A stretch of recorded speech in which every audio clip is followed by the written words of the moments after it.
అందరికీ నమస్కారం. కొత్త సస్పెన్స్ కథలోకి స్వాగతం. ఈ కథ పేరు పెళ్ళి కాని పిల్ల. రచన టెంపోరావు గారు. చదువుతున్నది దేవి. ఈ కథ మీకు అందరికీ నచ్చినట్లయితే తప్పకుండా లైక్ చేయండి. ఇంకా కథలోకి వెళ్దామా? రోడ్డు మీద లైట్లు వెలుగుతున్నాయి. శ్రీనివాస్ ఫియట్ కార్ ఆపి దిగి వైన్ షాప్లోకి దూరాడు. అనేక మంది కస్టమర్స్తో వైన్ షాప్ కిటకిటలాడిపోతోంది. కౌంటర్ వైపు ఉన్న రాజు నవ్వుతూ శ్రీనివాస్ వంక చూశాడు. ఇటువైపు వచ్చి చాలా రోజులైంది సార్ అన్నాడు రాజు. ఢిల్లీ వెళ్ళాను. ఒక ఫుల్ బాటిల్ రమ్ అన్నాడు శ్రీనివాస్. అతడు టైం చూశాడు. 7 దాటింది. సరిగ్గా 8ంటికి సుబ్బారావు గదిలో డ్రింక్ పార్టీ. 4 మిత్రులు వారానికి ఒక్కసారి సుబ్బారావు గదిలో కలుసుకుని హాట్ డ్రింక్స్ సేవించడం అలవాటైపోయింది. సుబ్బారావు ఫుల్ బాటిల్ కొంటాడు. అది చాలకపోతే శ్రీనివాస్ మరొక ఫుల్ బాటిల్ కొన్నాడు. పొడవాటి కవర్లో పెట్టి ఇచ్చిన రమ్ బాటిల్ని తీసుకొని డబ్బులు ఇచ్చి అతడు హుషారుగా బయటికి నడిచాడు. అక్కడి నుంచుని వచ్చే పోయే కార్ల వైపు చూస్తూ ఉండిపోయాడు. సుబ్బారావు గదిలో డ్రింక్ పార్టీకి వెళ్ళడానికి చాలా కారణాలున్నాయి. అక్కడెంతో హుషారుగా ఉంటుంది. సుబ్బారావు బ్రహ్మచారి. అతడి గది అటాచ్డ్ బాత్రూము మేడ మీద ఉన్నాయి. పక్క ఫ్లాట్లో బిమల్ చటర్జీ అనే బెంగాలీ ఉంటున్నాడు. అతడు నెలకు 20 రోజులు పైగా టూర్లోనే ఉంటాడు. అతడికి 4 కూతుళ్ళు. అందరూ చదువుకుంటున్నారు. కేళ్ల నొప్పుల వల్ల తల్లి ఎక్కువగా కదలదు. అందువల్ల అన్ని పనులు ఆ పిల్లలే చూసుకుంటూ ఉంటారు. చదువుకున్న అమ్మాయిలు అవడం వల్ల నవ్వుతూ సుబ్బారావు గదిలోకి వచ్చి తాగుతున్న వాళ్లతో మాట్లాడుతుంటారు. డ్రింక్స్ ప్రారంభించగానే 4 మిత్రులు వాళ్ళ రాక కోసం ఎదురు చూస్తూ ఉంటారు. గది తలుపును దగ్గరగా మూసుంచారు. అతడి చూపు వాచ్ వైపు వెళ్ళింది. 7:30 అయింది. తొందరగా వెళ్ళి లాభమేం లేదు. సుబ్బారావు ఈ పాటికి స్నానం చేస్తూ ఉంటాడు. కాసేపు అలా బీచ్కి వెళ్ళి తర్వాత సుబ్బారావు గదికి వెళ్ళడం మంచిదేమో ఆలోచిస్తూ శ్రీనివాస్ తన కారు వైపు నడిచాడు. కారు పక్కనే నిలబడిన యువతిని చూసి తుళ్ళిపడ్డాడు. ఎవరిమ్మా? తన కారు పక్కనే నిలబడి ఏం చేస్తోంది? ఆమె వంక చూశాడు. తెల్లటి చీర, అదే రంగు జాకెట్, అందమైన మొహం. అతడిని చూసి ఆమె తీయగా నవ్వింది. ఎక్కడికైనా వెళ్ళాలా? ప్రశ్నించాడు అతను. మళ్ళా నవ్వి ఆమె తలాడించింది. మరొకసారి ఆమెను పరీక్షగా చూసి కారు ముందు తలుపు తెరిచి కూర్చోమన్నాడు. సంశయించకుండా ఆమె కూర్చుంది. అతడు తలుపు మూశాడు. కారు వెనక నుంచి వెళ్ళి డ్రైవర్ సీట్లో కూర్చుని తలుపు మూశాడు. స్టార్ట్ చేసి కారును బీచ్ వైపు మెల్లిగా పోనిచ్చాడు. ఓరగా ఆమె వైపు చూశాడు. ఆమె వయసు 22 దాటి ఉండదు. భుజాలకి పచ్చటి సంచి వేలాడుతోంది. మీరెక్కడికి వెళ్ళాలి? ఎక్కడికైనా సరే అంది ఆమె క్లుప్తంగా. ఆశ్చర్యంగా ఆమె వంక చూశాడు. నేను బీచ్కి వెళ్తున్నాను. అక్కడికే పదండి. కొంతసేపు అతను మాట్లాడలేదు. పక్కన కూర్చున్న యువతి విచిత్రంగా ప్రవర్తిస్తోంది. ఆమెది పట్నం కాదేమో. తల్లిదండ్రులతో పోట్లాడి ఆమె మద్రాసు వచ్చిందేమో. మీది ఊరు కాదా? ప్రశ్నించాడు. ఆమె విచార వదనంతో అతడి వైపు చూసింది. కాదు. ఎక్కడుంటున్నారు? తెలియదు ఇంకా. ఎందుకు ఇలా వచ్చారు? ప్లీజ్ నన్ను పోలీసులకు అప్పగించనని హామీ ఇవ్వండి అందామె. భయపడకండి, అటువంటిదేం జరగదు. మీకోసం పోలీసులు వెతుకుతున్నారా? నాకు తల్లిదండ్రులు లేరు. బాబాయ్ ఇంట్లో పెరిగాను. డబ్బు కాసించి నన్ను ఒక ధనవంతుడు కొడుక్కిచ్చి పెళ్లి చేయాలని బాబాయ్ ఆశ. ఆ సంబంధం నాకు ఇష్టం లేదు. అక్కడుంటే బలాత్కారంగా పెళ్లి సాగిపోతుంది. ఆ పరిస్థితుల్లో తెగించి ఇలా వచ్చేసాను అందామె. మంచి పని చేశారు. ధైర్యంగా ఇలా వచ్చేసినందుకు మిమ్మల్ని నేను మెచ్చుకుంటున్నాను. మీకు అన్ని విధాలా నేను సహాయపడతాను అన్నాడు అతను హుషారుగా. చాలా థ్యాంక్స్ అందామె. బీచ్ రోడ్డమ్మటి కారు వెళ్తోంది. చల్లటి గాలి వేస్తోంది. దూరంలో సముద్రపు హోరు వినపడుతోంది. మీరేమైనా తిన్నారా?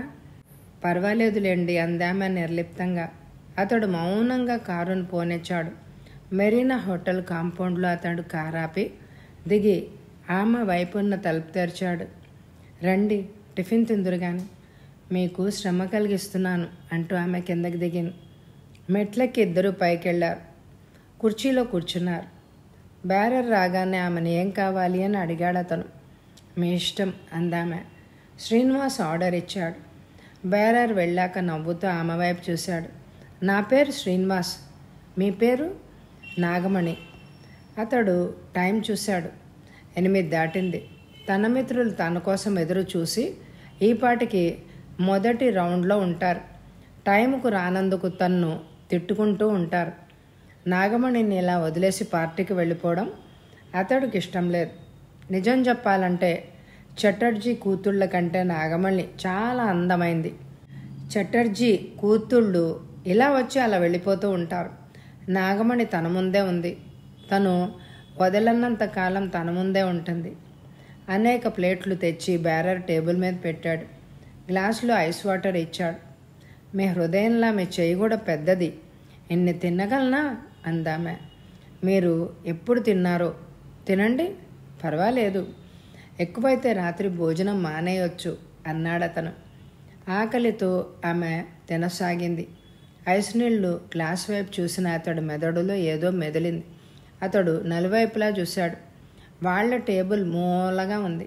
కొంచెం దూరంగా ఉన్న టేబుల్ దగ్గర 4 కూర్చుని ఏవో జోక్స్ చెప్పుకుని నవ్వుతున్నారు.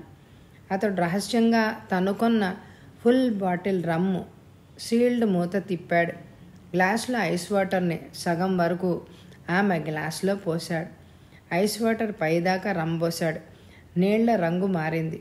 ఆమె వైపు చూశాడు. నేను రమ్ తాగితే మీకేం అబ్జెక్షన్ లేదుగా అడిగాడు. ఆమె కిలకిలా నవ్వింది. రమ్మేగా, తాగండి అందామె. గ్లాసులోని రమ్ముని అతడు ఒక్క గుక్కలో తాగేశాడు. మళ్ళా గ్లాసులో రమ్ పోసి ఆమె గ్లాసులో నీళ్లు కలిపాడు. బేరర్ వచ్చాడు. 4 గ్లాసులు ఐస్ వాటర్ తెమ్మన్నాడు. అతడు దూరంగా ఉన్న సముద్రం వైపు చూశాడు. ఆకాశంలో చంద్రుడు ప్రకాశిస్తున్నాడు. ఐస్ వాటర్ గ్లాసులను టేబుల్ మీద పెట్టి నేల మీద ఉన్న రమ్ బాటిల్ వైపు బేరర్ చూశాడు. ఏంటి సార్, ఇక్కడ రమ్ తాగకూడదు అన్నాడు బేరర్. శ్రీనివాసు అతడికి ₹2 నోట్ ఇచ్చాడు. ఇంకా ఐస్ వాటర్ కావలిస్తే చెప్పండే, తెస్తాను అన్నాడు బేరర్ ఉత్సాహంగా. ఏదైనా కావలిస్తే చెప్తాను, ప్రస్తుతం నాకేం వద్దన్నాడు శ్రీనివాస్. బేరర్ వెళ్ళిపోయాడు. ఆమె కాఫీ తాగుతోంది. 3 రౌండ్లు పూర్తి చేసి 4వ రౌండ్లో ఉన్నాడు శ్రీనివాస్. రమ్ తాగాక అతడికి చాలా హుషారుగా ఉంది. కాఫీ తాగడం పూర్తి చేసి ఆమె అతడి వంక చూసింది. మీతో కూర్చుంటే మోహన్తో ఉన్నట్టుంది. ఐఎమ్ హ్యాపీ అందామె. మోహన్ ఎవరు ప్రశ్నించాడు అతను. ఆమె వెంటనే జవాబు ఇవ్వలేదు. దూరంలో ఉన్న సముద్రం వైపు చూసింది. మోహన్ అంటే నాకెంతో ప్రేమ. అతడికి నేనంటే ప్రాణం. కానీ విధి మా ప్రేమకు అడ్డొచ్చింది. బొంబాయి నుంచి మద్రాసు వస్తూ మోహన్ ప్లెయిన్ యాక్సిడెంట్లో మరణించాడు. ఆ మోహన్ నా జీవితంలోంచి శాశ్వతంగా వెళ్ళిపోయాడు అని అనుకున్నాను. కానీ అదే మోహన్ మీలో సజీవంగా కనిపిస్తున్నాడు అందామె ఉద్రేకంతో. అతడు ఆమె చేయి పట్టుకొని మెల్లగా నిమిరాడు. నా కోసం మీరు మద్రాసు వచ్చారేమో అన్నాడు అతను. విధి మనల్ని విచిత్రంగా కలిపింది అన్నదామె. బేరర్ తెచ్చిన బిల్ చెల్లించాడు. కొంత డబ్బు టిప్గా ప్లేట్లో పడేశాడు. బేరర్ సంతోషంగా వెళ్ళిపోయాడు. ఆమె కాలు అతడి కాలుకు తగిలింది. అతడు అలాగే ఉంచాడు.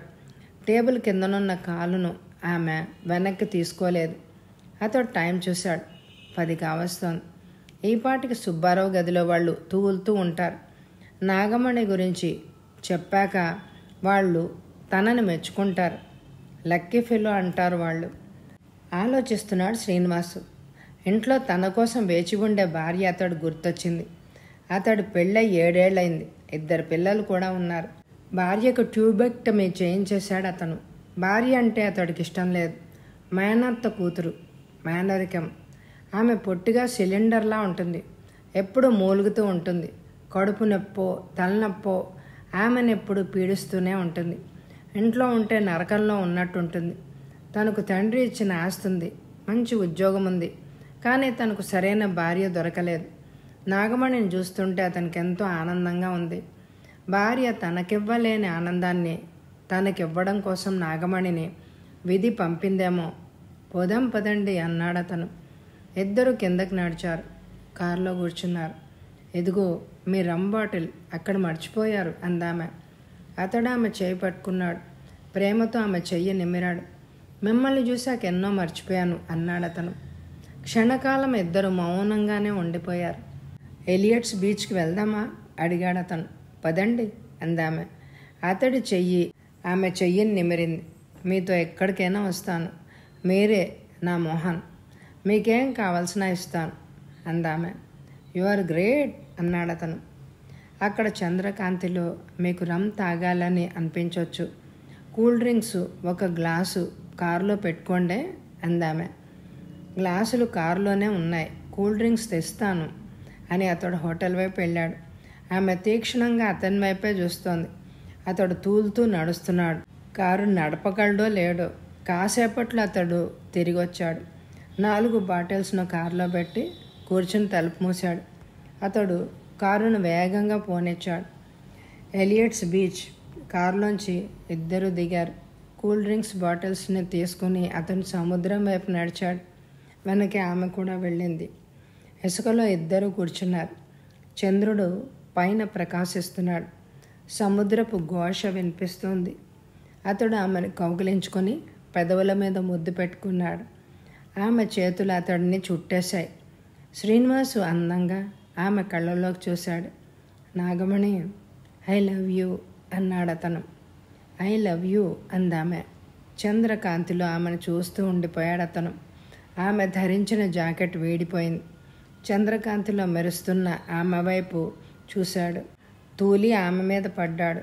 రమ్ తాగండి అందామె. గ్లాస్లో కూల్ డ్రింక్ పోసి రమ్ కలిపి అతడికి ఇచ్చింది. అతడు గడగడా తాగేశాడు. నాగమణి, నువ్వంటే నాకెంతో ప్రేమ. ఈ జీవితంలో నేను విడవను అన్నాడు అతను. ఆమె వైపు చూస్తున్నాడు అతను. ఆమె కళ్ళు ఎర్రబడ్డాయి. ఆమె చేతులు వణుకుతున్నాయి. ఆమె మొహంలో నవ్వు లేదు. ఆమె వైపు చూస్తుంటే ఏదో భయం అతడిని ఆవహించింది. బ్యాగ్లోకి ఆమె చేయి వెళ్ళింది. మరుక్షణంలో పదునైన కత్తి పైకి లేచింది. నాగమణి, ఏమిటది అన్నాడు అతను. అతడి ప్రశ్నను ఆమె వినిపించుకోలేదు. కత్తి కొస అతడి కడుపులోకి దిగబడింది. కత్తిని ఆమె అటు ఇటు కదిపింది. అతడి పేగులు బయటకొచ్చాయి. ఆమె ఒంటి నిండా చెమట. నిమిషాలు గడుస్తున్నాయి. అతడి జేబుల్ని ఆమె వెతికింది. పర్సును తన బ్యాగ్లో పడేసుకుంది. కత్తిని గొడ్డలకు తుడిచి బ్యాగ్లో వేసేసుకుంది. నలువైపులా చూసింది. ఎక్కడ ఎవ్వరూ లేరు. సముద్రపు హోరు వినిపిస్తోంది. చంద్రుడు ప్రకాశిస్తున్నాడు. ఆమె లేచి నిలబడింది. అతడి వంక హేళనగా చూసింది. ఇసుకలో నడిచి పట్నం వైపు వెళ్ళిపోయింది. పైజామా లక్నో జుబ్బాలో ఉన్నాడు సుబ్బారావు. ఎదురుగా ఉన్న మిత్రుల వైపు చూశాడు. రామన్, గోవింద్. శ్రీనివాస్ రాకపోవడం విచిత్రంగా ఉందే. మన పార్టీకి అతడెప్పుడు మిస్ కాడు అన్నాడు సుబ్బారావు. భార్య వెళ్ళొద్దందేమో అన్నాడు రామన్. నాన్సెన్స్, అతడు భార్య మాటను అసలు లెక్కే చేయడు అన్నాడు సుబ్బారావు. తలుపు తెరిచిన చప్పుడైంది. చటర్జీ పెద్ద కూతురు లలిత లోపలికి వచ్చింది. హలో సుబ్బారావు అందామె. హలో అన్నారు అందరూ. రామన్, గోవిందులకు పెళ్ళైందని ఆమెకే తెలుసు. సుబ్బారావు మీదే ఆమె దృష్టి. సుబ్బారావు కుర్చీ పక్కనే నిలబడింది. అతడి వైపు నవ్వుతూ చూసింది. ఇవాళ ముగ్గురే ఉన్నారు, శ్రీనివాస్ ఎందుకు రాలేదు అడిగింది ఆమె. శ్రీనివాస్ తిరుపతి వెళ్ళుంటాడు అన్నాడు సుబ్బారావు. రాస్కెల్, మన్ని డిసప్పాయింట్ చేసేశాడు అన్నాడు రామన్. ఏదో కష్టంలో ఇరుక్కుని ఉంటాడు అన్నాడు గోవింద్. తలుపు తోసుకొని విమల లోపలికి వచ్చింది. చటర్జీ రెండో కూతురు ఆమె. హలో డ్రంకర్డ్స్, ఎలా ఉన్నారు అందామె. హ్యాపీగా ఉన్నాం అన్నారు వాళ్ళు. ఆమె సుబ్బారావు దగ్గరగా వెళ్ళింది. అతడు మంచి ఉద్యోగంలో ఉన్నాడు, కానీ ఎందువలనో ఇంకా పెళ్లి చేసుకోలేదు. సుబ్బారావు ముందున్న గ్లాసును విమల అందుకుంది. మీరు ఎందుకు తాగుతారు? తాగితే ఏమొస్తుంది అందామె. కిక్ అన్నాడు సుబ్బారావు. ఆమె సుబ్బారావు వైపు వంగింది. మై డియర్ సుబ్బారావు, తాగడం మానేయండి. కిక్ కోసం తాగనవసరం లేదు. తాగకుండా మీరు కోరే కిక్కు మీకు రాగలదు అందామె. ఎలా అరిచాడు గోవింద్. ఇంట్లో మీ పెళ్ళాం ఉందిగా, ఈ డ్రింకు కంటే పెద్ద కిక్కు ఆమె మీకు ఇవ్వగలదు అందామె. అందరూ పక్కుమని నవ్వారు. గదిలోకి రాగిణి, రజని చొరబడ్డారు. గదిలో 4 అమ్మాయిలు ఉన్నారు. తాగిన వాళ్ళు 3. మా సుబ్బారావుకి పెళ్ళాం లేదే అన్నాడు గోవింద్. చేసుకుంటే పెళ్ళవుతుంది, ఇలా తాగుతూ కూర్చుంటే ఎలా కుదురుతుంది పెళ్ళి అంది విమల. సుబ్బారావు నవ్వుతూ ఆమె వంక చూశాడు. ఎప్పుడు పెళ్లి చేసుకోవాలో నాకు తెలుసు, కానీ నేను పెళ్లి చేసుకోకపోతే మన దేశ జనాభా ఏమీ తగ్గిపోదు అన్నాడు సుబ్బారావు. గోల్డెన్ వర్డ్స్ అన్నాడు రామన్. తల్లి పిలుపు విని అందరూ పరిగెత్తారు వాళ్ళ ఫ్లాట్లో. టైం 10 దాటింది. రామన్ కుర్చీలో వెనక్కి వాలి పడుకున్నాడు. గోవింద తివాసి మీద పడుకున్నారు. సుబ్బారావు ఆలోచిస్తున్నాడు. శ్రీనివాస్ ఎందుకు రాలేదు? ఎక్కడికి వెళ్ళుంటాడు? మెల్లిగా చటర్జీ పెద్ద కూతురు లలిత గదిలోకి వచ్చింది. సుబ్బారావు వైపు నవ్వుతూ చూసింది. ఇంకా సాగుతోందా మీ సెషన్ అని అడిగింది.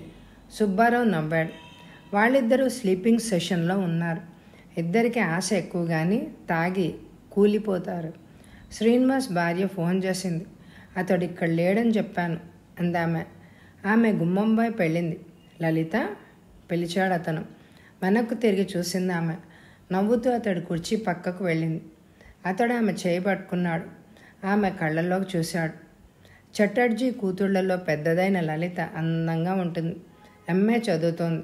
లలిత, ఐ లవ్ యూ, మనం పెళ్లి చేసుకుందాం, ఏమంటావు? పరిహాసంగా అతడు వంక ఆమె చూసింది. నిషా పోయాక ఆ విషయం మాట్లాడుకుందాం అందామె. లలిత, వాళ్ళతో నన్ను పోల్చకు. నేను ఎంత తాగినా మామూలుగా ఉండగలను. నాకు ఎక్కువగా నిషా రాదు. నేను ఏం చేస్తున్నానో నాకు తెలుసు. 10:30 దాటింది. భోజనం చేయకూడదు అంది లలిత. క్యారియర్ వచ్చిందిగా, తింటాను, నేను పెడతాను, తినండి అందామె. థ్యాంక్స్ అన్నాడు అతను. టేబుల్ని ఖాళీ చేసింది ఆమె. ప్లేట్లో అన్నం పెట్టి కూర, పచ్చడి వగైరా వడ్డించింది. ఆమె వైపు ప్రేమతో చూస్తూ అతడు తినసాగాడు. మీ వాళ్ళు ఏం చేస్తున్నారు? నిద్ర మాత్రం మింగి అమ్మ పడుకుంటుంది. తతిమ వాళ్ళు కూడా పడుకున్నారు అందామె. మన పెళ్లి గురించి ఏమంటావు? అదంతా పెద్దలు నిశ్చయించాలి, మనం కాదు అందామె నవ్వుతూ. అతడు భోజనం పూర్తి చేసి చేయి కడుక్కున్నాడు. ప్లేట్ తీసి ఆమె బాత్రూంలో పెట్టింది. నవ్వుతూ అతడి వైపు చూసింది. వెళ్ళనా? అప్పుడే దగ్గరగా వచ్చి అతడు జుట్టును వేళ్లతో నిమిరింది. 11 దాటింది. ఈ పాటికి పట్టణంలో మర్యాదగా బ్రతికే వాళ్ళందరూ నిద్రపోతూ ఉంటారు అందామె. లలిత, నిన్ను చూస్తుంటే రాత్రి జాగారం చెయ్యాలి అని అనిపిస్తోంది. చేద్దురు గాని పెళ్ళయ్యాక అని ఆమె వెనక్కు జరిగింది. అతడు అమాంతం లేచాడు. తూలుతూ ఆమె మీద పడ్డాడు. అతడి చేతులు ఆమెను చుట్టేశాయి. ఆత్రంగా ఆమె కళ్ళలోకి చూస్తూ ఉండిపోయాడు అతను. నన్ను వదిలి వెళ్ళిపోకు, నేను పడుకుంటాను, నాకు నిద్ర పట్టాక వెళ్ళు అన్నాడు అతను. అతడిని తీసుకెళ్లి పరుపు మీద పడుకోబెట్టింది ఆమె. మంచం పక్కనే నిలబడింది. పడుకోండి. కూర్చో, ఇక్కడే ఉంటాను, పడుకోండి అందామె. మరుక్షణంలో అతడు కళ్ళు మూశాడు. ఆమె మెల్లిగా తన ఫ్లాట్కి వెళ్ళిపోయింది. ఆమె నిద్రలోంచి లేచి టెలిఫోన్ రిసీవర్ని అందుకున్నాను. బెడ్రూమ్లో ఉన్న 0 వోల్ట్ బల్బు డిమ్ముగా వెలుగుతోంది. పక్కన పడుకున్న పార్వతిని ఒకసారి చూసి, హలో పరశురాం అన్నాను. బ్రదర్ నేను అందొక బొంగురు కంఠం అటువైపు నుంచి. ఇన్స్పెక్టర్ నాయర్ బాయ్, ఏమైంది? నేను ఎలియట్స్ బీచ్లో ఉన్నాను. ఒక యువకుడు ఇక్కడ ఘోరంగా హత్య చేయబడ్డాడు. Horrible murder. రానా? వెంటనే రా బ్రదర్. వస్తున్నానని చెప్పి రిసీవర్ పెట్టేశాను. పార్వతి హాయిగా నిద్రపోతోంది. గదిలో పిడుగుపడ్డ ఆమె మేల్కోదు. పరుపు మీద నుంచి కిందకి దిగి టైం చూశాను. 1 గంట కావస్తోంది. వేగంగా ఉల్లెన్ సూట్ ధరించాను. బయటకు నడిచాను. మెట్లు దిగుతున్న నా బూట్ల చప్పుడు విని వంటతను కృష్ణయ్య లేచాడు. తలుపులు వేసుకోమని అతడితో చెప్పి కారు దగ్గరికి నడిచాను. కొనికిపాట్లు పడుతూ అతడు తలుపులు మూసుకున్నాడు. గేటు ముందు గోర్ఖా తలుపు తెరిచాడు. కారును తటాలున్న రోడ్డు మీదకు పోనిచ్చాను. కారు దూసుకుపోతోంది. చల్లటి గాలి వీస్తోంది. 10 నిమిషాల్లో ఎలియట్స్ బీచ్ చేరుకున్నాను. పోలీస్ జీప్ వెనకనే కారు ఆపి దిగాను. కొంచెం దూరంలో ఒక ఫియట్ కారు ఉంది. ఎవరిదో? ఇన్స్పెక్టర్ నాయర్ నా వైపు గబగబా వచ్చాడు. ఇద్దరం ఇసుకలో నడిచి వెళ్ళాం. దూరంలో పెట్రోమాక్స్ లైట్ కాంతిలో పోలీస్ కానిస్టేబుల్స్ రూపాలు కనపడుతున్నాయి. బ్రదర్, అతడి పేరు శ్రీనివాస్. కారు పీపీ బుక్లో పేరు అడ్రస్సు ఉన్నాయి. ఆ అడ్రస్కు మా కానిస్టేబుల్ వెళ్ళాడు. కాసేపట్లో ఎవరైనా రావచ్చు అన్నాడు ఇన్స్పెక్టర్ నాయర్. అతడు చెప్పింది వింటూ నడుస్తున్నాను. హత్యా స్థలానికి చేరుకున్నాం. యువకుడు సూట్లో ఉన్నాడు. వెల్లికిలా ఇసుకలో పడుకున్నాడు. చొక్కా నిండా రక్తం మరకలు. తెగిన చొక్కాలోంచి పేగులు బయటకు వేలాడుతున్నాయి. ఇసుకలో థమ్సప్ బాటిల్స్ 4 ఉన్నాయి. ఒక గ్లాసులో కొద్దిగా రమ్ ఉంది. పక్కనే ఇంకొక బాటిల్ రమ్ కూడా ఉంది. బాటిల్లో సగం వరకు ఉంది రమ్. అంటే అర బాటిల్ పైనే అతడు తాగేసి ఉండాలి. చొక్కాను పైకి లాగి చూశాను. అతడి కడుపులోకి దిగిన కత్తి అటు ఇటు తిరుగుండాలి. చొక్కా లోపల శరీరం మీద రక్తం గడ్డగట్టింది. ఎవరో ఘోరంగా చంపారు అని కొంచెం దూరంగా జరిగాను. నాయర్ బాయ్, ఎంత రాత్రివేళ ఈ హత్య గురించి నీకెవరు అసలు రిపోర్ట్ ఇచ్చారు అని అడిగాను. ఆ కుర్రాడు అని దూరంలో ఉన్న ఒక కుర్రాడి వైపు చేయి చూపించాడు. అతడి దగ్గరగా వెళ్ళాను. అతడి వయసు 15 ఏళ్ళు ఉండొచ్చు.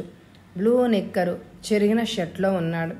నువ్వు ఇక్కడ ఏం చేస్తున్నావు ప్రశ్నించాను. కార్లు స్కూటర్లు అక్కడ ఆపి వాళ్ళు ఇలా బీచ్ లోపలికి పోతారు సార్. వాళ్ళు వచ్చేదాకా నేను అక్కడ కాపలా ఉంటాను. వెళ్ళేటప్పుడు నాకెంతో కొంత వాళ్ళు ఇస్తూ ఉంటారు. ఆ రాబడితో నేను మా అమ్మ బ్రతుకుతున్నామన్నాడు అతను. నువ్వు ఇక్కడికి ఎలా వచ్చావు? అన్ని స్కూటర్లు వెళ్ళిపోయాయి. 3 కార్లు కూడా పోయాయి. అక్కడే ఒకే ఒక కారు ఉంది. ఆ కారు వాళ్ళు ఎంతకీ రాలేదు. నేనేమో ఇంటికి పోవాలి. వెతుకుతూ ఇక్కడికి వచ్చి చూశాను. చంద్రకాంతిలో ఆయన్ని చూశాను. ఎంత పిలిచినా ఆయన లేవలేదు. ఏదో జరిగిందని భయపడుతూ వెళ్ళి పోలీస్ రిపోర్ట్ ఇచ్చాను. ఈ కారులో ఎంతమంది వచ్చారు? ఈయన, ఒక స్త్రీ వచ్చారు సార్. ఆమె వెళ్ళడం నువ్వు చూసావా? లేదు సార్. అనేక మంది నడిచి వెళ్ళిపోతారు సార్. కారు దగ్గరకో స్కూటర్ దగ్గరకో వస్తే గానీ వాళ్ళని నేను అంతగా చూడను. ఈ కారులో వచ్చిన ఆమెను నువ్వు బాగా చూసావా? లేదు సార్. కారును నడుపుతున్న ఈయన వచ్చారు. ఈయన్ని చూశాను. కారులోంచి ఒక ఆమె దిగింది. ఆమె మొహం నాకు అంతగా గుర్తులేదు అన్నాడు అతను. నాయర్ బాయ్, ఇతడి అడ్రస్ తీసుకో అని సముద్రం వైపు చూశాను. కెరటాలు హోరుమంటూ ముందుకొచ్చి నొరగలు కక్కుతూ పగిలి వెనక్కు పోతున్నాయి. బసంత్ నగర్ ఇళ్ళు చంద్రకాంతిలో అఖండంగా అగుపిస్తున్నాయి. దూరంలో ఏదో కారు వచ్చి ఆగింది. కారు వెనకనే మోటార్ బైక్. ఎవరో వచ్చుంటారు అని ఇన్స్పెక్టర్ నాయర్ అటువైపు నడిచాడు. ఆలోచిస్తూ సముద్ర పొడ్డుకెళ్ళాను. పెద్ద కెరటం ముందుకొస్తోంది. గబగబా వెనక్కు జరిగాను. గంభీరమైన శబ్దం చేస్తూ కెరటం దూసుకొచ్చింది. అదే సమయంలో ఎవరో వెనక నుంచి ఏడవసాగారు. వెనక్కు తిరిగి ఇసుకలో వేగంగా నడిచాను. ఒక స్త్రీ అతడి శవం మీద పడి పిచ్చిదానిలా ఏడుస్తోంది. ఆమె శ్రీనివాస్ భార్య. ఆమె పేరు రాధ అన్నాడు ఇన్స్పెక్టర్ తగ్గు స్వరంతో. మౌనంగా నిలబడ్డాడు. ఆమె వయసు 20 ఉంటుందేమో. ఊహాతీతమైన పరిస్థితిలో భర్త బీచ్లో చంపబడ్డాడు. ఆమె దుఃఖం వర్ణించలేంది. ఆమె దగ్గరగా వెళ్ళాను. రాధగారు, లేచి ఇలా రండి అన్నాను. ఆమె వెనుతిరిగి నా వైపు చూసింది. నా భర్తనింత క్రూరంగా ఎవరు చంపారు? ఆయన చేసిన పాపం ఏమిటి? అరిచిందామె. అదంతా కనుక్కోవాలనే కదా నేను తాపత్రయపడుతున్నాను. మీరు మాతో సహకరించాలి అన్నాడు. ఆమె లేచి నిలబడింది. ఇసుకలో కొంచెం దూరం ఆమెను తీసుకెళ్ళాను. నిలబడలేక ఆమె కూర్చుండిపోయింది. ఎదురుగా కూర్చున్నాను. మీ భర్త బాగా తాగుతారా? ప్రతిరోజు తాగరు. వారానికి ఒకసారి శనివారం రాత్రి తాగుతారు. ఇవాళ శనివారం అన్నాను. ప్రతి శనివారం సుబ్బారావు గదిలో మిత్రులతో ఆయన తాగుతారు. ఎంతకీ ఇంటికి రాకపోతే సుబ్బారావుకు ఫోన్ చేశాను. ఆయన అక్కడికి రాలేదని జవాబు వచ్చింది.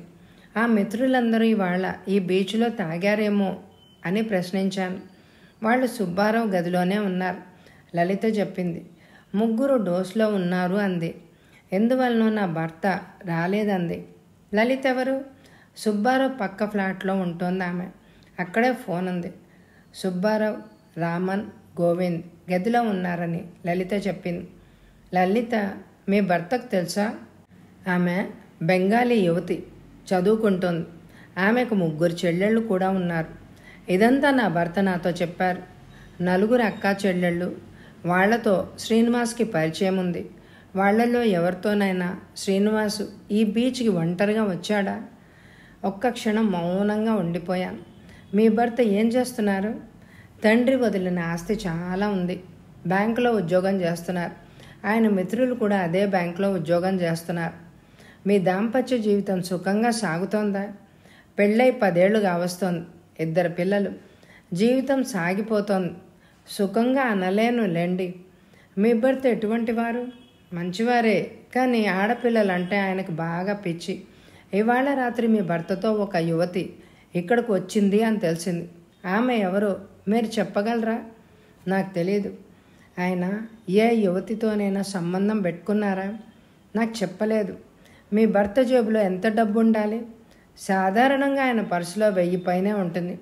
100 రూపాయల నోట్లు 10 ఆయన ఎప్పుడూ ఉంచుకుంటారు. ఆ పైనున్న నోట్లనే ఖర్చు పెడతారు. మీ భర్త జేబులో పర్సే లేదు. ఎవరో దాన్ని కొట్టేశారు అన్నాను. ఆమె భయంతో నా వైపు చూసింది. డబ్బు కోసం ఈ హత్య జరిగిందేమో అందామె. పర్సు లేదు, కానీ వాచి, మెడలో బంగారం గొలుసు ఉన్నాయి. పర్సు తీసుకుపోయిన వ్యక్తి వాటిని ఎందుకు వదిలేయవలసి వచ్చిందో ఆశ్చర్యంగా ఉంది. లేచి నిలబడ్డాను. ఆమె కూడా లేచింది. ఇన్స్పెక్టర్ నాయర్ మా దగ్గరకు వచ్చి ఆమెతో ఏదో రహస్యంగా మాట్లాడాడు. మీరు ట్యాక్సీలో వచ్చారుగా, మా జీప్లో ఇంటికెళ్ళొచ్చు. నాయర్ అన్న మాటలు నాకు వినపడ్డాయి. మిమ్మల్ని నేను మీ ఇంటి ముందు దింపుతాను అన్నాను. గుడ్, మీరు పరశురామ్ గారితో వెళ్ళండి అన్నాడు నాయర్. ఇన్స్పెక్టర్ నాయర్ వైపు చూశాను. నాయర్ బాయ్, మరేదైనా తెలిస్తే నాకు ఫోన్ చేసి చెప్పు అని ఆమెతో దూరంలో ఉన్న కారు వైపు నడిచాను. అలాగే బ్రదర్ అన్నాడు ఇన్స్పెక్టర్. ఫియట్ కార్ పక్కనే రాదాగింది. ఆ కారును చూడగానే ఆమె మళ్ళీ అడవసాగింది. మెల్లిగా తీసుకెళ్ళి ఆమెను నా కారులో కూర్చోబెట్టి తలుపు మూశాను. పెట్రోమాక్స్ లైట్ కాంతిలో పోలీసుల ఆకారాలు కనిపిస్తున్నాయి. డ్రైవర్ సీట్లో కూర్చుని కారును పోనిచ్చాను. ప్రఖ్యాత డిటెక్టివ్ పరశురామ్ గారు మీరేనన్నమాట అందామె. పరశురామ్ నేనే అన్నాను నవ్వుతూ. పక్కన కూర్చున్న ఆమె వైపు ఓరగా చూశాను. పరశురామ్ గారు, ఆయనలో లోపాలున్నా ఆయన నా భర్త. నా తరఫున దర్యాప్తు చేసి ఆయన్ని ఎవరిలా హతమార్చారో దయచేసి కనుక్కోండి. మీకు ఎంత డబ్బు కావాల్సినా నేను ఇచ్చుకుంటాను. ప్రస్తుతం ఆ పనిలోనే ఉన్నాను. త్వరలో మనకు అంతా తెలిసిపోతుంది. ఆలోచిస్తూ కారును పోనిచ్చాను. ఇసుకలో ఉన్న రమ్ బాటిల్ గుర్తుకొచ్చింది. మీ భర్త రమ్ బాటిల్స్ ఎక్కడ కొంటూ ఉంటారు? ఒకరోజున నేను పిల్లలు కారులో ఉండగా ఆయన రాజా వైన్ షాప్లోకి వెళ్ళి బాటిల్ కొందెచ్చారు. ఆయన అక్కడే కొంటూ ఉంటారేమో అందామె. నేను ఆలోచించసాగాను. రమ్ బాటిల్ని అతడు సాయంత్రం కొని ఉండొచ్చు. అతడు బాటిల్ కొనేసరికి కారులో ఏ యువతైనా ఉందేమో దర్యాప్తు చేయాలి. కుడివైపు రోడ్డు తిరిగితే రెండోది మా ఇల్లు అందామె. రైట్కి తిప్పి కారును పోనిచ్చి రెండో ఇంటి ముందు ఆపాను. గేట్ మూసుంది. నేను వెళ్ళాను. థ్యాంక్స్ అందామె. ఆమె గేట్ తెరుచుకొని లోపలికి వెళ్ళింది. ఆమె ఇంటి ముందుకు చేరుకున్నాక కారుని పోనిచ్చాను. సూర్యుడు ప్రకాశిస్తున్నాడు, కానీ కిరణాల్లో అంత వేడి లేదు. 10ంటికి కారును లజ్లోని పేవ్మెంట్ పక్కగా ఆపి దిగాను. ఎదురుగా రాజా వైన్స్ బోర్డు కనిపించింది. షాప్లోకి వెళ్ళాను. కౌంటర్కి అటువైపు ఉన్న మనిషి ఏం కావాలి అని అడిగాడు. జవాబు ఇవ్వకుండా రాక్స్లో ఉన్న బొడ్డీల వైపు చూస్తూ నిలబడ్డాను. నాగా రంబు ఫుల్ బాటిల్స్ చాలా ఉన్నాయి. అటుపైన ఉన్న మనిషి వంక చూశాను. శ్రీనివాస్ తెలుసా అడిగాను. ఎవరు సార్ అడిగాడు అతను. నాగారం ఫుల్ బాటిల్ కొన్నాడు నిన్న. ఆయన తెలుసు సార్, నిన్న 7 ప్రాంతంలో వచ్చి రమ్ బాటిల్ కొని వెళ్ళిపోయారు అన్నాడతను. నీ పేరు? రాజు సార్. అతడు కారు మీ షాప్ ముందు ఎదురుగానే ఆగిందా? అవును సార్, ఎప్పుడు ఫియట్ కారును అక్కడే ఆపుతారు. ఆ కారులో ఎవరైనా ఉన్నారా? రాజు వెంటనే జవాబు ఇవ్వలేదు. నా వైపు విచిత్రంగా చూశాడు. ఎందుకు సార్ ఇదంతా? శ్రీనివాస్ని ఎవరో చంపారు నిన్న రాత్రి అన్నాను. అతడు ఉలిక్కి పడ్డాడు. ఆయన దిగినప్పుడు ఎవ్వరు లేరు సార్. వెళ్ళేటప్పుడు ఒక యువతి కారులో ఎక్కింది. ఎవరామె? ఆమె ఎవరో నాకు తెలియదు సార్. ఆమె కారు పక్కన నిలబడింది. ఆయన ఆమెతో ఏదో మాట్లాడారు. ఆయన తలుపు తెరిచి ఆమె పక్కన కూర్చున్నాక మూశారు. కారు వెళ్ళిపోయింది. ఆమె ఏ డ్రెస్లో ఉంది? తెల్ల చీర, అదే రంగు జాకెట్. అంతకంటే ఎక్కువ చెప్పలేను. నేను ఇక్కడ నిలబడి చూశాను. ఆమె భుజానికి పచ్చటి సంచి వేలాడుతోంది. ఆమె మొహం నీకు స్పష్టంగా కనపడలేదా? లేదు సార్. అతడికి థ్యాంక్స్ చెప్పి బయటికి నడిచాను. నా కారుని పోలీస్ హెడ్ క్వార్టర్స్ వైపు వేగంగా పోనిచ్చాను. ఇన్స్పెక్టర్ నాయర్ నన్ను చూడగానే హుషారుగా కుర్చీలోంచి లేచి కరచాలనం చేసి కూర్చున్నాడు. బ్రదర్, ఏదైనా తెలిసిందా అని అడిగాడు అతను. నిన్న 7 గంటలకు శ్రీనివాసు రాజా వైన్స్లో రమ్ బాటిల్ కొన్నాడు. అతడి కారు పక్కనే ఒక యువతి ఉంది. ఆమెను కారులో ఎక్కించుకొని అతను వెళ్ళిపోయాడు. ఆ యువతితోటే అతడు ఎలియట్స్ బీచ్కి వెళ్ళుంటాడు అన్నాను. పాత స్నేహితురాలై ఉంటుంది అన్నాడు నాయర్. సిగరెట్ వెలిగించి టేబుల్ మీద ఉన్న ఫోటో వైపు చూశాను. ఎవరిదా ఫోటో అడిగాను. ఇవాళ పొద్దుటే పిచ్చాసుపత్రి సూపరింటెండెంట్ పంపారు. ఈమె కోసం పోలీసులు వెతుకుతున్నారు అన్నాడు నాయర్. ఏమైంది? మొన్న మధ్యాహ్నం ఈమె పిచ్చాసుపత్రి నుంచి పారిపోయిందట. ఈమె మూలంగా ప్రజలకు ప్రమాదం రావచ్చు అని హెచ్చరిస్తూ ఈమె కోసం వెతకమని సూపరింటెండెంట్ మాకు రాశారు. ఫోటోను తీసుకొని పరీక్షగా చూశాను. చిరిగిన గుడ్డల్లో ఉందామె, కానీ మొహం అందంగా ఉంది. ఫోటోలో ఆమె వెకిలిగా నవ్వుతోంది. చింపిరి జుట్టు. ఆమె పేరు మాధురి. ఆమె గురించి మరికొన్ని వివరాలు ఫోటో వెనక ఇవ్వబడ్డాయి. ఆ ఫోటోను చూస్తుంటే నా మెదడులో ఏదో మెరిసింది. నాయర్ బాయ్, శ్రీనివాస్ కారులో వెళ్ళిన యువతి ఈమెనేమో అన్నాను.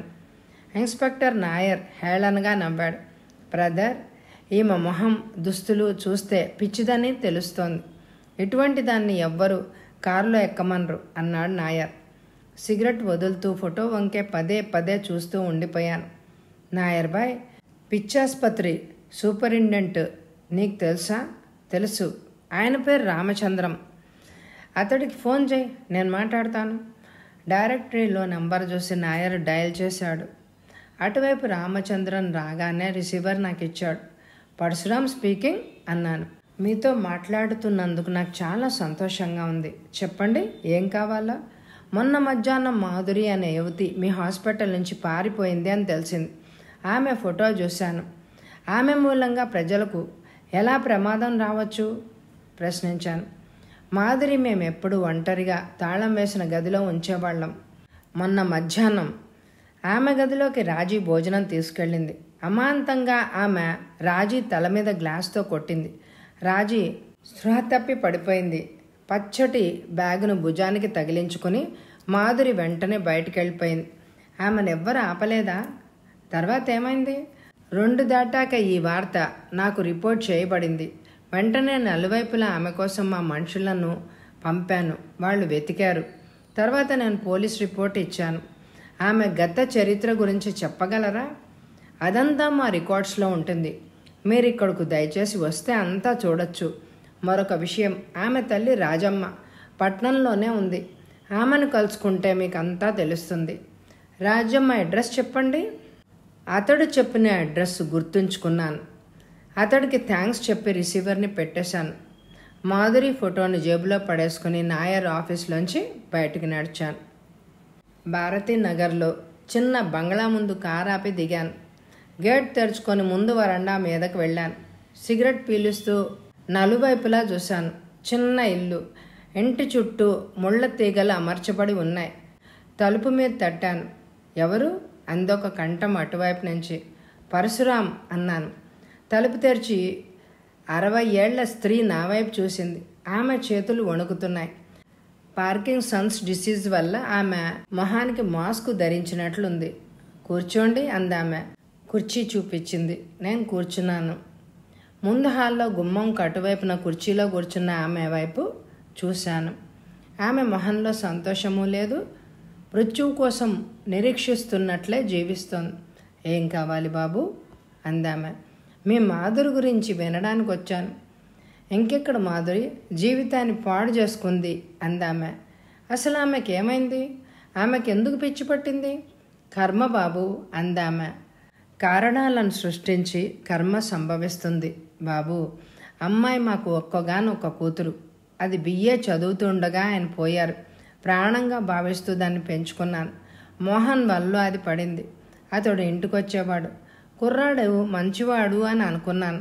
అతడిని పెళ్ళాడి ఆమె సుఖంగా జీవిస్తుంది అని అనుకునేదాన్ని. ఆమె ఆగింది. బరువుగా ఊపిరి పీల్చింది. ఆ మోహను మోసగాడు, దుర్మార్గుడు. ఆమె సర్వస్వాన్ని దోచుకొని వదిలేశాడు. అతడు పరారయ్యాడు. ఎంగిలి విస్తర్లా నా బిడ్డ మొహం మిగిలింది. దురదృష్టం అన్నాను. ఆమె కడుపుతో ఉంది. పెళ్ళి కాని పిల్ల. అప్పుడు కూడా దాన్ని నేను ఏమీ అనలేదు. అది ఇంట్లోనే పడి ఉండేది. దుఃఖంతో కుమిలిపోతూ ఉండేది. రహస్యంగా ఆమెను నర్సింగ్ హోంలో చేర్పించాను. మాధురి కొడుకును కన్నది. నేను తల్లిని, బిడ్డని చూశాను. కానీ నేను ఊహించని విధంగా మాధురి తన జీవితాన్ని నాశనం చేసుకుంది. అప్పుడేమైంది? ఆతృతగా అడిగాను. తన బిడ్డను ఆమె ఘోరంగా హత్య చేసింది. కత్తితో కడుపులో పొడిచేసింది. పేగులు బయటకి చొచ్చుకొచ్చాయి. ఆ దృశ్యాన్ని నేను చూడలేకపోయాను. అంత పాపం అది చేస్తుందని నేను ఎప్పుడూ అనుకోలేదు. తర్వాత పోలీసులు ఆమెను అరెస్టు చేసి తీసుకెళ్లారు. ఆమె పిచ్చిది అని డాక్టర్లు అన్నారు. పిచ్చాసుపత్రిలో ఆమెను చేర్చారు. మీరు పిచ్చాసుపత్రికి వెళ్ళి ఆమెను చూసేవారా? చూసేదాన్ని. కానీ ఏం లాభం? నన్నది గుర్తుపట్టేదే కాదు. మొహము పక్కకు తిప్పుకొని కూర్చునేది. దాన్ని జాగ్రత్తగా చూడమని రాజీకి డబ్బులు కూడా ఇచ్చేదాన్ని. ఆమె వైపు సూటిగా చూశాను. రాజమ్మగారు, మాధురి పిచ్చాసుపత్రి నుంచి మొన్న పారిపోయింది. ఎటువైపు రావచ్చు. వస్తే రాని బాబు. ఎక్కడుంటే దాని పిచ్చి కుదురుతుందేమో అందామె. ఆమె ఇక్కడికి వస్తే నా నంబర్కి ఎవరినైనా ఫోన్ చేసి ఆ వార్త నాకు చెప్పమనండి అని నా విజిటింగ్ కార్డు ఆమె చేతికి ఇచ్చాను. బాబు, దాని పిచ్చి కుదురుతుందా? పిచ్చాసుపత్రిలో ఉన్న డాక్టర్ రామచంద్రం చాలా అనుభవం గలవాడు. ఎలక్ట్రిక్ షాకులు ఇచ్చి, మందులు ఇచ్చి పిచ్చి పట్టిన మెదడును బాగు చేయడానికి అతడు ప్రయత్నిస్తున్నాడు. ఇంట్లో కంటే హాస్పిటల్లో ఉండడమే మాధురికి మంచిది అని బయటికి నడిచాను. రోడ్డు దీపాలు వెలుగుతున్నాయి. పేవ్మెంట్ పక్కనే లారీ ఆగింది. లారీ డ్రైవర్, క్లీనర్ టిఫిన్ సేవిస్తున్నారు. డ్రైవర్ ఖాదర్ వయసు 50 దాటింది. క్లీనరు 16 ఏళ్ల యువకుడు. లారీ డ్రైవర్ 3వ భార్య ఈ మధ్యనే చనిపోయింది. ఖాదర్ ఎడారిలో నడుస్తున్నట్టుగా తన జీవితాన్ని సాగిస్తున్నాడు. ఖాదర్ టైం చూశాడు. 7 అయింది. మరో 10 నిమిషాల్లో తను బయలుదేరాలి. లారీ పక్కకు వచ్చిన యువతి వైపు ఖాదర్ సూటిగా చూశాడు. అందంగా ఉంది. రెడ్ సారీ, అదే రంగు జాకెట్, భుజానికి పచ్చటి సంచి వేలాడుతోంది. కాఫీ తేవడానికి క్లీనర్ హోటల్లోకి వెళ్ళాడు. ఆ సమయంలో ఖాదర్ ఆమెకు దగ్గరగా జరిగాడు. ఏ ఊరైనా వెళ్ళాలా అడిగాడు. ఆమె తలాడించింది. నా లారీ చిత్తూరు వెళ్తోంది, కావలిస్తే రావచ్చు అన్నాడతను. వస్తాను అందామె. ఖాదర్ మొహం 100 వాట్ల బల్బులాగా వెలిగింది. ముందు సీట్ మీద ఆమెను కూర్చోమన్నాడు. ఆమె కూర్చుంది. క్లీనర్ కాఫీ తెచ్చాడు. ఖాదర్ కాఫీని తీసుకెళ్లి ఆమెకి ఇచ్చాడు. నవ్వుతూ అందుకుంది ఆమె. లారీ డ్రైవరు బయటున్న క్లీనర్తో దోశలు ప్యాక్ చేయించి పట్రామని చెప్పాడు. క్లీనరు తెల్లాడించాడు. ఒరేయ్, ఒక పిట్ట మన లారీలో వస్తోంది, నువ్వు వెనక సర్దుకొని కూర్చోవాలా అన్నాడు ఖాదర్. క్లీనర్ విచిత్రంగా నవ్వాడు. ఒరేయ్, ఒక అరకు బాటలు కొనిబట్రా అని ఖాదర్ డబ్బిచ్చాడు. మటన్ బిర్యానీ వద్దు అడిగాడు క్లీనర్. అది పట్రా అన్నాడు ఖాదర్ మరికొంత డబ్బిస్తూ. క్లీనర్ వెళ్ళిపోయాడు. కలలు గంటూ లారీ పక్కనే నిలబడ్డాడు ఖాదర్. సరిగ్గా 7:30కు ఖాదర్ డ్రైవింగ్ సీట్లో కూర్చుని లారీని పోనిచ్చాడు. క్లీనర్ వెనక బస్తాల మధ్య సర్దుకొని కూర్చున్నాడు. లారీ వేగంగా వెళ్తోంది. ఆమె వైపు ఓరగా చూస్తున్నాడు డ్రైవర్. అతడు లారీని పోనిస్తున్నాడు. పిల్లా, నీ పేరు అడిగాడు. మధుమతి. చక్కటి పేరు. ఆ సినిమా కూడా చూశాను. ఆమె మాట్లాడలేదు. తోవలో ఆకలేస్తుంది. మటన్ బిర్యానీ, దోశలు ప్యాక్ చేయించాను. మంచిది, నాకు ఆకలి ఎక్కువ అందామె. నాకు కూడా అంతే అన్నాడు అతను నవ్వుతూ. పట్నానికి 20 కిలోమీటర్ల దూరంలో అతడు రోడ్డు వారగా లారీని ఆపాడు. టైం 8 దాటింది. వెనక్కు వెళ్ళి క్లీనర్ వైపు చూశాడు. ఒరేయ్, పడుకో, కిందకి రాకే, నిన్ను చూస్తే పెట్ట బెదురుతుంది అన్నాడు ఖాదర్. కుక్కిన పేనులాగా పడుకుంటాను అన్నాడు క్లీనర్. చెట్టు కింద ఖాదర్ ఆమె కూర్చున్నారు. చంద్రకాంతి హాయిగా కనిపిస్తోంది. టిఫిన్ ప్యాకెట్లు ఆమె ముందు పెట్టి అతడు అరక్ సీసా తెచ్చాడు. అరక్ తాగనా అడిగాడు. హాయిగా తాగు అందామె. నీళ్లు కలుపుకొని అతడు అరక్ తాగడం మొదలుపెట్టాడు. ఆమె దోశలు తింటోంది. చుట్టుపక్కల ఎవ్వరూ లేరు. 3 రౌండ్లు అయ్యాక అతడు ఆమె చేయి పట్టుకున్నాడు. ఆమె కిలకిలా నవ్వింది. చంద్రకాంతిలో స్వర్గం చూసావా అడిగాడు అతను. చూడాలి అందామె. గ్లాసులో అరక్ పోసి అతడికి ఇచ్చింది. అతడు గబగబా తాగేశాడు. అతడికి నిషా ఎక్కువైంది. అంతా లీలగా కనిపిస్తోంది. ఆమెను తన వైపు లాగాడు. ఆమె అతడి మీద పడింది. పిల్ల, నన్ను వదలకు అన్నాడతను. వదలను అందామె. మరుక్షణంలో కత్తి అతడి కడుపులోకి దిగి అటూ ఇటూ కదిలింది. అరుస్తూ అతడు వెనక్కు పడ్డాడు. కత్తిని అతడి గుడ్డలకు తుడిచి ఆమె సంచిలో పడేసుకుంది. అతడి జేబులో ఉన్న నోట్లను తీసుకుని బిర్యానీ ప్యాకెట్ తీసుకుని ఆమె రోడ్డు వైపు కదిలింది. క్లీనర్ కేక విని ఉలిక్కి పడ్డాడు. ఏం జరిగింది? అతడు కిందకి దూకాడు. చెట్టు కిందకు మెల్లిగా వెళ్ళాడు.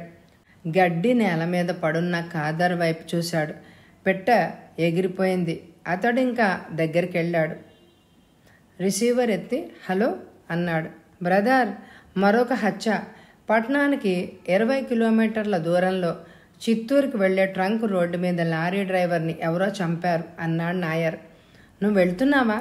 ఆ ప్రదేశం నా జ్యూరిస్డిక్షన్లో లేదు, అయినా వెళ్తున్నాను.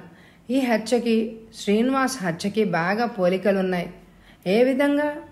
లారీలో ఒక యువతి ఎక్కింది. లారీ డ్రైవర్ బాగా అరక్ సేవించాడు. డ్రైవర్ పేగులు బయటకు చొచ్చుకొచ్చాయి. నేను వస్తున్నా, అక్కడ కలుసుకుందాం అని రిసీవర్ని పెట్టేశాను. కారు వేగంగా చిత్తూరు వైపు పోనిచ్చాను. 20 నిమిషాల్లో లారీ వెనక నా కారు ఆపాను. సబ్ ఇన్స్పెక్టర్ కేశవరాం నా దగ్గరకు వచ్చాడు. వినయంగా నమస్కరించాడు. మీరు వస్తారని ఇన్స్పెక్టర్ నాయర్ చెప్పాడు. మిస్టర్ పరశురాం అన్నాడు అతను. నాయర్ జీపీ పాటికి వస్తూ ఉండాలి అని 7 దగ్గరికి నడిచాను. సబ్ ఇన్స్పెక్టర్ వేసిన టార్చి కాంతిలో శవాన్ని చూశాను. భయంకరంగా పేగులు కనిపిస్తున్నాయి. నేల మీద గ్లాసు అరక్ బాటిల్ ఉన్నాయి. పక్కనే ఎంగిలాకులు. మీకు ఎవరిచ్చారు రిపోర్టు? లారీ క్లీనర్ అతను అన్నాడు సబ్ ఇన్స్పెక్టర్. ఏం జరిగింది? అతడు నా వైపు భయంతో చూశాడు. మద్రాసులో ఒక అమ్మాయి లారీ ఎక్కింది. లారీ ఇక్కడ ఆగింది. నన్ను దిగొద్దన్నాడు ఖాదర్. వాళ్ళు ఏదో మాట్లాడుకుంటున్నారు. ఇంతలో ఖాదర్ అరుపు విని నేనే భయపడ్డాను. కొంతసేపు అయ్యాక నేను దిగి చూశాను. పిచ్చిగా పరిగెత్తాను. మోటార్ బైక్ మీద వస్తున్న ఈ ఇన్స్పెక్టర్ గారికి చెప్పాను. ఆయన శవాన్ని చూసి నన్ను కాపలా ఉంచి వెళ్ళిపోయారు. ఆ తర్వాత ఆయన ఒక కానిస్టేబుల్తో వచ్చారు. ఆ యువతి ఎటు వెళ్ళిందని అడగలేదు. వేగంగా వెళ్ళి కారులో కూర్చుని తలుపు మూశాను. కారును ముందుకు వేగంగా పోనిచ్చాను. హెడ్లైట్ కాంతిలో నా కళ్ళు వెతుకుతున్నాయి. ఆమె పట్నం వైపు వెళ్ళిందేమో. అలా వెళ్తుంటే నేను వచ్చేటప్పుడు నాకు కనపడేది. ఆమె ఇటే తప్పక వెళ్ళుండాలి. స్పీడ్ తగ్గించాను. రోడ్డు వారగా ఒక యువతి నడుస్తోంది. ఆమె పక్కనే కారు ఆపాను. ఆమె ఆగి నా వైపు చూసింది. చిత్తూరు వెళ్తున్నా, వస్తావా అన్నాను. ఆమె నవ్వుతూ తలాడించింది. తలుపు తెరిచాను. ఆమె ఎక్కి కూర్చుంది. కారు లోపల లైట్ కాంతిలో ఆమె వైపు పరీక్షగా చూశాను. లారీ నుంచి చాలా దూరం నడిచావు అన్నాను గంభీరంగా. ఆమె అమాంతం దిగబోయింది. చేయి పట్టుకొని వెనక్కు లాగాను. ఆమె సీటు మీద వెల్లికిలా పడింది. భుజానికున్న సంచిలోని వస్తువులను కింద పడేశాను. చిరిగిన గుడ్డలు, రక్తం మరకలు ఉన్న తెల్ల చీర, వాటి మధ్య కత్తి మెరుస్తోంది. కోపంగా చూస్తూ ఆమె చేతికి బేడీలేశాను. తలుపు మూసి కారును వెనక్కి తిప్పి పోనిచ్చాను. ఆమె నా వైపు జరిగి నన్ను పళ్లతో కొరకబోయింది. ఎడం చేత్తో చెంప మీద కొట్టాను. ఆమె సీట్ మీద కుప్పలా పడిపోయింది. కాసేపట్లో లారీ పక్కనే కారాపి దిగాను. ఇన్స్పెక్టర్ నాయర్ జీపు అప్పుడే వచ్చి ఆగింది. ఇన్స్పెక్టర్ నాయర్ నా వైపు పరిగెత్తుకొచ్చాడు. నాయర్ బాయ్, పిచ్చాసుపత్రి నుంచి పారిపోయిన మాధురి నా కారులో ఉంది.